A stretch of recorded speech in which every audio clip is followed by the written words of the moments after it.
What's up, fam? We're back again with another Black History segment. This one is close to home. And when I say close to home, I'm like the state that I live in. Yeah, it's that home.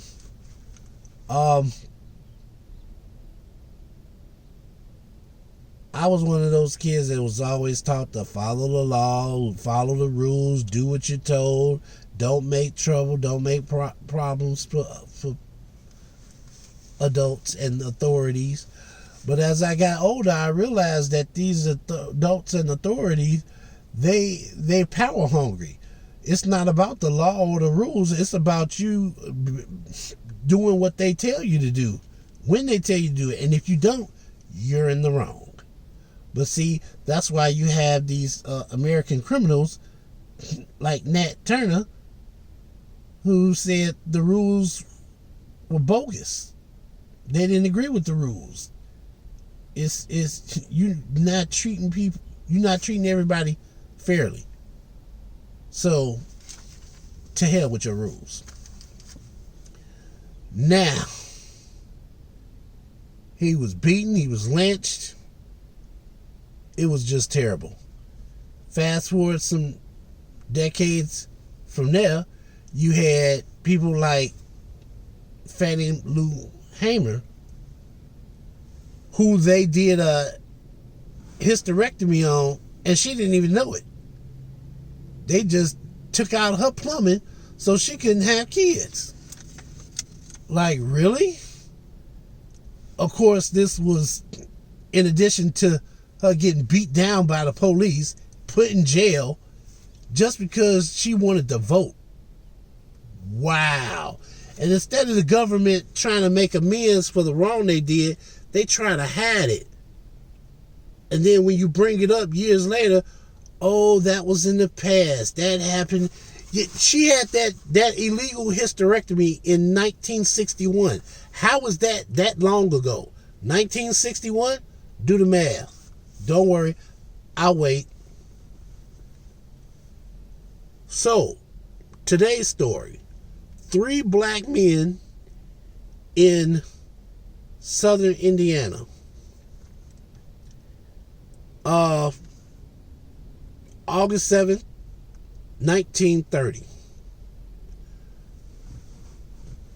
So, a woman and her fiance, husband, they claimed that they were assaulted by 3 black men. The man ended up getting killed. The woman claimed she was raped.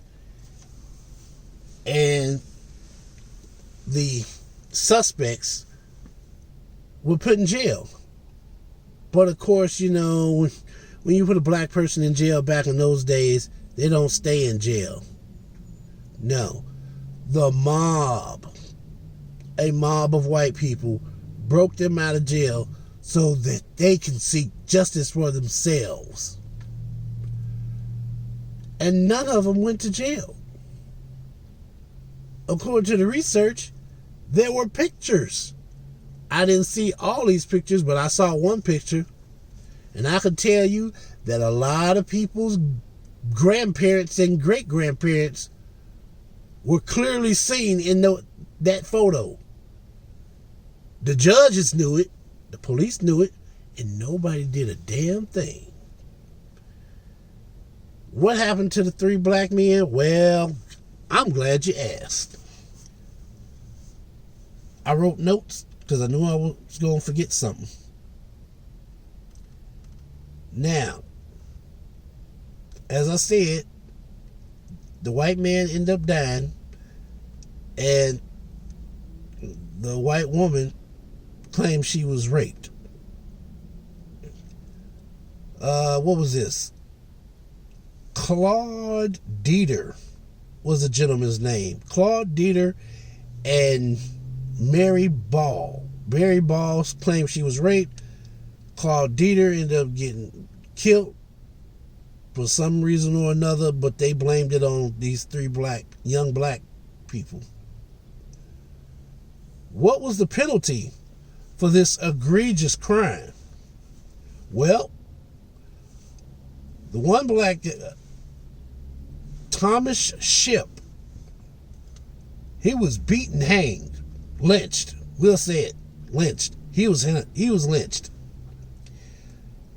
Abram Smith, another black gentleman, same thing.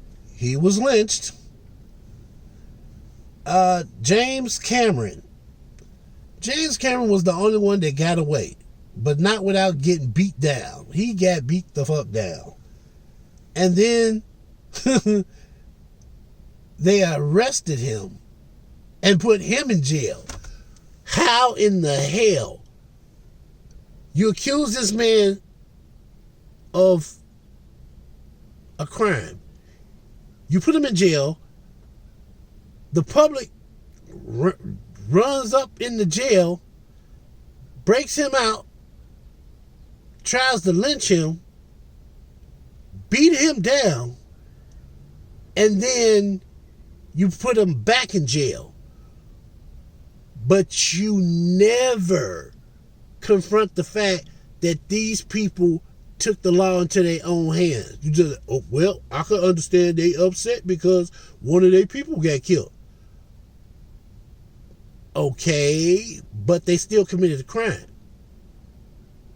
If it was a black person that saw somebody, a loved one or a friend get hurt, and they went out and killed somebody, oh, well, we still got to arrest you because even though we know you feeling hurt because your friend got killed, but that don't give you the right to go out and kill somebody else.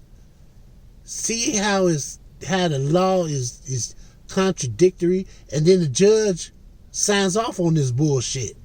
That's what kills me. For the longest of time, people seem to always forget that the judges are put in place between us and the people that write the law. Oh, well, there's nothing I can do. I don't write the laws. But you're supposed to interpret the law, Your Honor. You're supposed to interpret the law and decide whether or not constitutionally is this person deserving of the punishment that you're trying to exact for the crime that he did. So tell me, under what circumstances do two black people deserve to get lynched and then hung from a tree for everybody to see? And the reporter at the time took a picture of them swinging from the tree and all those so-called all those white citizens. Took a picture of all those white citizens standing up on the tree while the two gentlemen were dead swinging from a...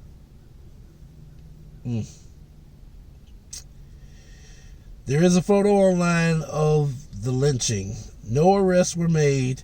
No judges issued warrants for those citizens.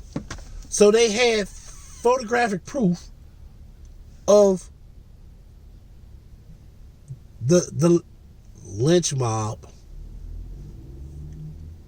And I'm pretty sure back in those days, the judge knew a lot of those people. And you still did not want to arrest them. So you were in on it. You thought they were in the right, and they weren't.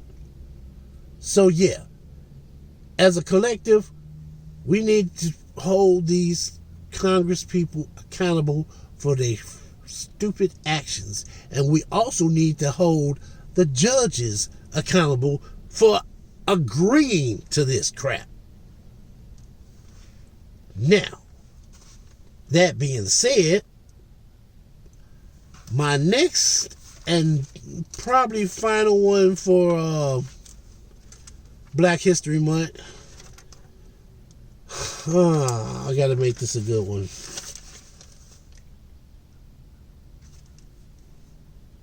I'm gonna do a little more research on this next one I want to present to you, and I'll get back to you. So until then, Life, liberty, and the pursuit of happiness.